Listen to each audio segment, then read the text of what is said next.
ನಮಸ್ಕಾರ ವೀಕ್ಷಕರೇ, ನಾನು ನಿಮ್ಮ ಗಿರಿಧರ್ ಭಟ್. ಆರೋಗ್ಯ ಮನುಷ್ಯನಿಗೆ ಬಹಳ ಅಂದರೆ ಬಹಳ ಮುಖ್ಯವಾಗಿರೋದು. ಧನ ಸಂಪತ್ತಿರ್ಬೋದು, ವಿದ್ಯಾ ಸಂಪತ್ತಿರ್ಬೋದು, ಆತ ಏನೇ ಆಗಿರ್ಬೋದು, ಹೇಗೆ ಇರ್ಬೋದು, ಯಾವ ರೀತಿಯಲ್ಲಾದರೂ ಜೀವನ ಮಾಡ್ತಾ ಇರ್ಬೋದು, ಮೆರಿಬೋದು, ಬೆಳಿಬೋದು, ಗೆಲ್ಲಬೋದು. ಬಟ್ ಆರೋಗ್ಯ ಕೆಡ್ತಾ ಹೋದರೆ ಜೀವನದಲ್ಲಿ ಅಂತಃಸತ್ವವನ್ನೇ ಕಳ್ಕೋಬೇಕಾಗುತ್ತೆ. ಒಬ್ಬ ಮನುಷ್ಯ ಯಾವುದಾದ್ರೂ ಒಂದು ಸಣ್ಣ ಕೆಲಸ ಮಾಡ್ಕೊಂಡಿರ್ತಾನೆ, ಅವನ ಜೀವನ ಹೇಗೋ ಒಂದು ನಡೀತಾ ಇರುತ್ತೆ, ಸಣ್ಣದಾಗಿ ಯೋಚನೆ ಮಾಡೋದು. ಆದರೆ ಅವನ್ನೆಲ್ಲ ಒಂದು ಕಡೆ ಆರೋಗ್ಯ ಕೆಟ್ಟು ಒಂದೆರಡು ತಿಂಗಳು ಹಾಸಿಗೆಗೆ ಮಲ್ಕೊಂಡ ಅಥವಾ ಏನೋ ಮಾಡ್ಕೊಂಡು ಅವನು ಬೆಡ್ ರೆಸ್ಟ್ ಆದ, ಕೆಲಸ ಕಾರ್ಯಕ್ಕೆ ಹೋಗಿಲ್ಲ, ಅವನ ಜೀವನ ಎಷ್ಟ ತಂತ್ರ ಆಗಬಾರ್ದು. ಯಾಕಂದರೆ ಅವನನ್ನು ನಂಬಿ ಇಡೀ ಕುಟುಂಬ ಇರುತ್ತೆ. ಹಾಗೆ ಅವನು ಅವನದೇ ಆದಂಥ ಕಮಿಟ್ಮೆಂಟ್ಗಳು ಕೂಡ ಹಾಕ್ಕೊಂಡಿರ್ತಾನೆ. ಅದೇನೋ ಒಂದು ಸಾಲ ಮಾಡಿರ್ಬೋದು, ಲೋನ್ ಕಟ್ಟೋದಿರ್ಬೋದು, ಮನೆಗಾಗಿರ್ಬೋದು, ಜೀವನಕ್ಕಾಗಿರ್ಬೋದು, ತಿನ್ನೋಕ್ಕಾಗಿರ್ಬೋದು, ಎಂಥದಾರು ಇರ್ಬೋದು. ಇವೆಲ್ಲವೂ ಕೂಡ ಆತನ ಜೀವನದಲ್ಲಿ ಭರ್ತಿ ಮಾಡಬೇಕಾಗಿರೋದು ಅವಶ್ಯಕತೆ ಇರುತ್ತೆ. ಆತ ತನ್ನ ಆರೋಗ್ಯದಿಂದ ಹಿಂದೆ ಸರಿದ್ರೆ ಹೇಗೆ ಜೀವನ ಸಾಗುತ್ತೆ ಯೋಚನೆ ಮಾಡಬೇಕಾಗಿದೆ. ಇದು ಒಂದು. ಕೆಲವೊಬ್ಬರಿಗೆ ಸ್ವಲ್ಪ ಏಜ್ ಆಗ್ತಾ ಇದ್ದಂಗೆ ಸುಸ್ತು, ನರಳಾಟ, ಆಯಾಸ ಅಂಥದ್ದಾಗ್ತಾ ಇರುತ್ತೆ. ಜೀವನ ಮಾಡುವಂಥ ಹುಮ್ಮಸ್ಸಿರುತ್ತೆ, ಶಕ್ತಿ ಇರುತ್ತೆ. ಆದರೆ ಆ ಜೀವನ ಮಾಡಲಿಕ್ಕೆ ಅಥವಾ ಆ ಹುಮ್ಮಸ್ಸಿಗೆ ಸ್ಫೂರ್ತಿದಾಯಕವಾಗಿ ಈ ಆರೋಗ್ಯ ಅನ್ನೋದು ಅವರಿಗೆ ಸ್ವಲ್ಪ ಸಪೋರ್ಟ್ ಕೊಡೋದಿಲ್ಲ, ಸಹಾಯ ಮಾಡೋದಿಲ್ಲ. ಮನಸ್ಸಲ್ಲಿ ಎಷ್ಟೇ ಒಂದು ರೀತಿಯಲ್ಲಿ ದುಡಿಬೇಕನ್ನೋದಿದ್ರೂ ಕೂಡ ಈ ಅನಾರೋಗ್ಯದಂಥದ್ದು ಕಾಡುತ್ತೆ, ಪೀಡಿಸುತ್ತೆ.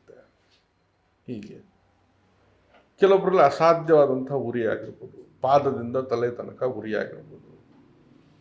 ಈ ಕೆಲವೊಮ್ಮೆ ಅಮಾವಾಸ್ಯೆ ಹುಣ್ಣಿಮೆಯ ಸಂದರ್ಭದಲ್ಲಿ ಆರೋಗ್ಯ ಕೆಡುವಂಥದ್ದು ಜಾಸ್ತಿ ಇರುತ್ತೆ.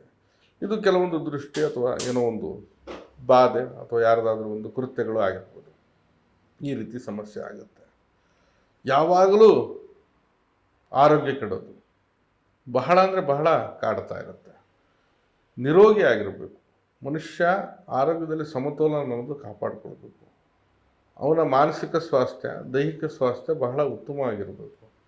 ಪದೇ ಪದೇ ಆರೋಗ್ಯ ಕೆಡೋದ್ರಿಂದ ಅವನ ಜೀವನದಲ್ಲಿ ಉತ್ಸಾಹ ಅನ್ನೋದು ಕಡಿಮೆ ಆಗುತ್ತೆ. ಹಾಗೆ ಜೀವನದ ಗುರಿ ಸಾಧನೆಯಲ್ಲೂ ಕೂಡ ಸಮಸ್ಯೆ ಆಗುತ್ತೆ.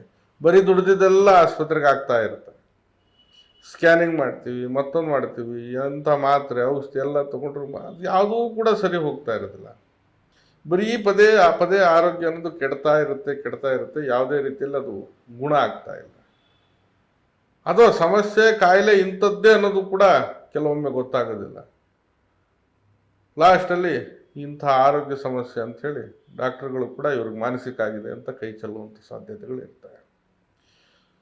ಇನ್ನೂ ಕೆಲವೊಬ್ರು ಏನಾಗಿರುತ್ತೆ, 3 ವರ್ಷ 4 ವರ್ಷ ಯಾವುದೋ ಏನೋ ಒಂದು ನೋಡಿರ್ತಾರೆ, ಏನೋ ಒಂದು ಆಗಿರುತ್ತೆ, ಸುಮ್ಮನೆ ನನ್ನ ಆರೋಗ್ಯ ಸರಿಗಿಲ್ಲ ಅಂತ ಹೇಳಿ ಅವ್ರ ಮನಸ್ಸಿಗೆ ತಿಳ್ಕೊಂಡು ಸುಮ್ಮನೆ ಕೆಲಸ ಕಾರ್ಯ ಬಿಟ್ಟು ಮನೇಲಿ ಕುಂತಿರ್ತಾರೆ.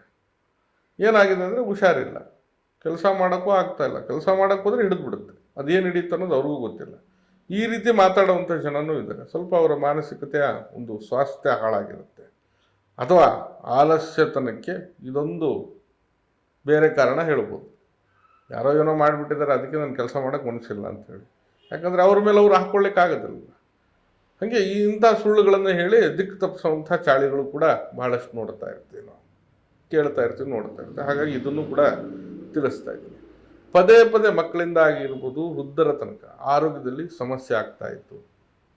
ಅಥವಾ ನಿಮ್ಮ ಆರೋಗ್ಯದಲ್ಲಿ ನಿಜವಾಗ್ಲೂ ಕೂಡ ಒಂದಲ್ಲ ಒಂದು ಸಮಸ್ಯೆ ಉದ್ಭವ ಆಗ್ತಾ ಇತ್ತು, ಆರೋಗ್ಯದಲ್ಲಿ ಏಳಿಗೆ ಆಗ್ತಾ ಇಲ್ಲ, ಅಥವಾ ಎಷ್ಟೇ ತೋರಿಸಿ ಆಸ್ಪತ್ರೆ ವಿಚಾರದಲ್ಲಿ ಹೋದರೂ ಕೂಡ ನಿಮಗೆ ಆ ಸಮಸ್ಯೆಗೆ ಪರಿಹಾರ ಅನ್ನೋದು ಸಿಗ್ತಾ ಇರೋದಿಲ್ಲ. ನೋಡಿ, ಇನ್ನೊಂದು ವೈದ್ಯೋ ನಾರಾಯಣ ಹರಿ ಅಂತ ಹೇಳ್ತೀವಿ. ಯಾವುದೇ ವಿಚಾರ ಇದ್ದರೂ ವೈದ್ಯರ ಒಂದು ವಿಶೇಷ ತಜ್ಞರ ಅಭಿಪ್ರಾಯಗಳು ಸರ್ವತಾ ತೆಗೆದುಕೊಳ್ಳೋದು ಒಳ್ಳೆಯದು. ಆದರೂ ಕೂಡ ದೈವದ ಅಥವಾ ತಂತ್ರದ ಪರಿಹಾರಗಳು ನಿಮಗೆ ಫಲಿತಾಂಶವನ್ನು ಕೊಡುತ್ತೆ. ಜೊತೆಗೆ ಅದು ವಿಜ್ಞಾನದ ಜೊತೆಗೆ ಜ್ಞಾನ ಎರಡೂ ಕೂಡ ಮೇಳೈಸ್ಕೊಂಡೋದ್ರೆ ಖಂಡಿತ ಶುಭ ಆಗುತ್ತೆ. ಹೀಗೆ ನಿಮ್ಮ ಆರೋಗ್ಯದಲ್ಲಿ ಏರಿಳಿತ, ಪದೇ ಸಮಸ್ಯೆ, ತೊಂದರೆಗಳು, ನರಳಾಟ, ಕಾಡಾಟ, ಕಿರಿಕಿರಿ ಆಗ್ತಕ್ಕಂಥ ಒಂದು ಬಾಧೆಗಳಿದ್ದರೆ, ಅಥವಾ ಆಪಾದ ಮಸ್ತಕ ಅಂದರೆ ಪಾದದಿಂದ ತಲೆಗಂಟ ಏನೋ ಒಂದು ರೀತಿಯಲ್ಲಿ ಸಮಸ್ಯೆಗಳು ಅನಾರೋಗ್ಯ ಪೀಡಿತರನ್ನಾಗಿ ಮಾಡ್ತಾ ಇದ್ರೆ ನೀವು ಆರೋಗ್ಯವಾಗಿರಬೇಕು, ದೃಢವಾಗಿರಬೇಕು, ನಿಶ್ಚಲತೆಯಿಂದ ಇರಬೇಕು. ಉತ್ತಮ ಆರೋಗ್ಯ, ಉತ್ತಮ ಜೀವನ. ಆರೋಗ್ಯ ಇದ್ದರೆ ಖಂಡಿತವಾಗಿ ನೀವು ಏನಾರ ದುಡಿಬೋದು, ಏನಾರ ಗಳಿಸ್ಬೋದು, ಎಷ್ಟಾರ ನೆಮ್ಮದಿಯಾಗಿರ್ಬೋದು. ಸಾಕಷ್ಟು ದುಡ್ಡಿದೆ, ಆರೋಗ್ಯ ಇಲ್ಲ ಅಂದರೆ ತಗೊಂಡೇನು ಮಾಡೋದು? ಅಥವಾ ನಾನು ಮೊದಲೇ ದುಸ್ಥಿತಿಯಲ್ಲಿದ್ದೀನಿ, ಇಂಥದ್ರಲ್ಲಿ ಆರೋಗ್ಯ ಕೆಟ್ಟರೆ ದುಡ್ದು ಎಲ್ಲಿ ಜೀವನ ಸಾಗಿಸ್ಲಿಕ್ಕಾಗತ್ತೆ?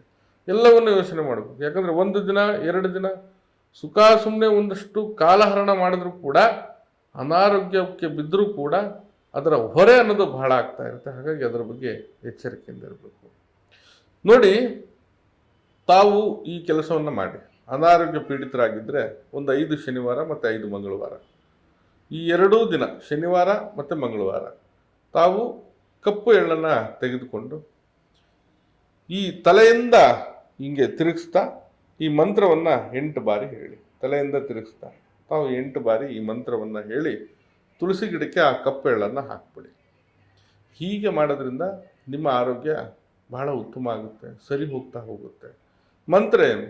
ಮಾಂ ಭಯಾತು ಸರ್ವಥೋ ರಕ್ಷ ಶ್ರಿಯಾಂ ವರ್ಧಯ ಸರ್ವದಾ ಶರೀರಾರೋಗ್ಯಂ ಮೇ ದೇಹಿ ದೇವದೇವ ನಮಸ್ತುತೆ. ಈ ಮಂತ್ರವನ್ನು ಹೇಳಿ. ಇನ್ನೊಮ್ಮೆ ಹೇಳ್ತೀನಿ ಮಂತ್ರ. ಮಾಂ ಭಯಾತು ಸರ್ವತೋ ರಕ್ಷ ಶ್ರಿಯಾಂ ವರ್ಧಯ ಸರ್ವದಾ ಶರೀರಾರೋಗ್ಯಂ ಮೇ ದೇಹಿ ದೇವದೇವ ನಮಸ್ತುತೆ.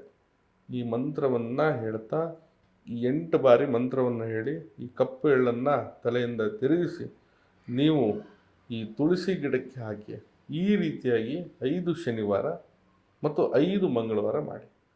ಖಂಡಿತ ನಿಮ್ಮ ಆರೋಗ್ಯದ ಸಮಸ್ಯೆ ನಿವಾರಣೆ ಆಗುತ್ತೆ, ಸರಿ ಹೋಗುತ್ತೆ. ಹಾಗೆ ನಿಮ್ಮಲ್ಲಿ ಸ್ವಾಸ್ಥ್ಯ, ಚಿತ್ತ, ಸ್ವಾಸ್ಥ್ಯ, ಆರೋಗ್ಯ ಎಲ್ಲವೂ ಕೂಡ ಮೇಳೈಸುತ್ತೆ.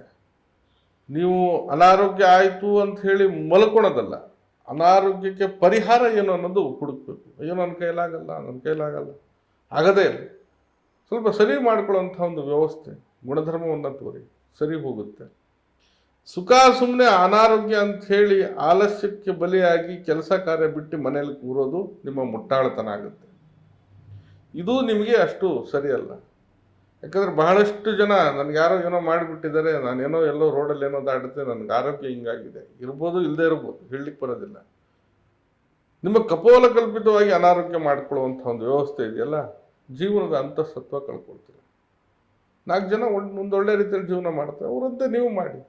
ಸುಮ್ಮನೆ ಅನಾರೋಗ್ಯ ಅಂದರೆ ನಿಮ್ಗೆ ಜನ ನಾಳೆ ನಿಮಗೂ ಕೂಡ ಬೆಲೆ ಇಲ್ದಿರಂಗೆ ಆಗುತ್ತೆ. ಇಂಥ ಒಂದು ಮನಸ್ಥಿತಿಯಿಂದ ಹೊರಗಡೆ ಬನ್ನಿ.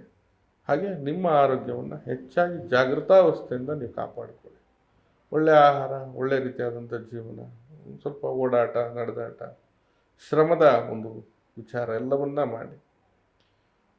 ಹೇಳೋದು ಸುಲಭ, ಆದರೆ ಅದನ್ನು ಮಾಡೋವಂಥ ಕಾರ್ಯಗಳಿದಾವಲ್ಲ, ಸ್ವಲ್ಪ ಪ್ರಯತ್ನದಲ್ಲಿ ವಿಳಂಬ ಆಗ್ಬೋದು. ಆದರೂ ನೀವು ಸ್ವಾಸ್ಥ್ಯ ಆರೋಗ್ಯಕ್ಕೆ ಬೆಲೆ ಕೊಟ್ಟರೆ, ಖಂಡಿತವಾಗಿ ನೀವು ಆರೋಗ್ಯಕ್ಕೋಸ್ಕರ ಯೋಚನೆ ಮಾಡಿದ್ರೆ ಮುಂದೆ ನಿಮಗೆ ನಿಮ್ಮ ಕೆಲಸ, ಜೀವನ, ಒಂದು ವ್ಯವಸ್ಥೆ, ಏಕಾಗ್ರತೆ, ಧ್ಯಾನ ಎಲ್ಲವೂ ಕೂಡ ಮೇಳೈಸುತ್ತೆ. ನಿಮ್ಮಲ್ಲಿ ಒಂದು ಸ್ಥಿರತೆ, ಸ್ಥಿಮಿತತೆ ಎಲ್ಲವೂ ಕೂಡ ಪ್ರಜ್ಞೆ ಬರುತ್ತೆ. ಹಾಗಾಗಿ ಮಾಡಿ, ಖಂಡಿತ ಇದರಿಂದ ಒಳ್ಳೆಯದಾಗುತ್ತೆ. ಎಲ್ಲರೂ ಕೂಡ ಆರೋಗ್ಯಶಾಲಿಯಾಗಿ. ನಾನು ನಿಮ್ಮ ಗಿರಿಧರ್ ಭಟ್. ನಮ್ಮ ಕಚೇರಿ ಅಥವಾ ಸ್ಥಳ ಬಂದು ಜ್ಞಾನಭಾರತಿ ಯೂನಿವರ್ಸಿಟಿ ಕ್ವಾರ್ಟರ್ಸ್ ಸರ್ಕಲ್ ಬೆಂಗಳೂರಲ್ಲಿದೆ. ಬರೋರು ಮೊದಲೇ ಸಮಯವನ್ನು ನಿಗದಿಪಡಿಸ್ಕೊಂಡು ಬನ್ನಿ. ಬರಲಿಕ್ಕೆ ಸಾಧ್ಯ ಆಗದೇ ಇದ್ದರೆ ಈ ಕೆಳಗಡೆ ಕಾಣ್ತಾ ಇರ್ತಕ್ಕಂಥ ನಂಬರ್ಗೆ ಕರೆ ಮಾಡಿ ಮುಕ್ತವಾಗಿ ಸಮಾಲೋಚನೆ ಕೂಡ ಮಾಡ್ಬೋದು. ಎಲ್ಲರಿಗೂ ಶುಭವಾಗಲಿ. ನಮಸ್ಕಾರ.